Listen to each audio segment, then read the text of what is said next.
जय मिथिला, जय मैथिल। मिथिला समाचार से हम अंजलि झा बजै छी। हमर मायके में कमला नदी छथि।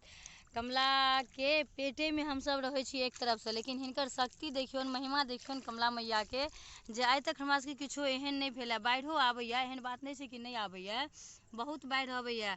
अखनो जे पानि एतेक आयल छलै कि जानवर सब आबि गेल छलै, लेकिन हमर कमला महारानी एतेक नीक छथि जे कि हमरा सबके कोनो एहन चीज मतलब एतेक दिक्कत नहीं पहुँचेलथि है, कोनो कष्ट नहीं भेल है। ताहि दुआरे हमर सबके गंगा मैया बहुत नीक छथि।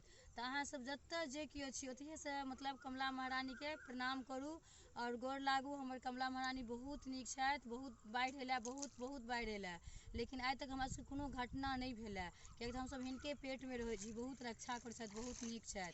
ताहि दुआरे जे केओ हमर चैनल देखै छी, हमर चैनल के थ्रू से गंगा तऽ सब केओ गेल है, लेकिन कमला नहीं गेल है।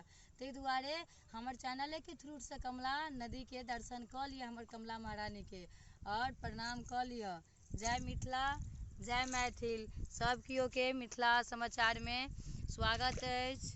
और अच्छा से देख लिअ, एहन समय आयल नहीं मधुश्रावणी त्यौहार अबिते नहीं हम अहाँ सबके एते अच्छा सीन देखेबतो अपन गाँव के, जे देखियो जे पूरा मतलब देहात छै, लेकिन कते अच्छा छै जगह से देखियो अहाँ सब। जय मिथिला, जय मैथिल।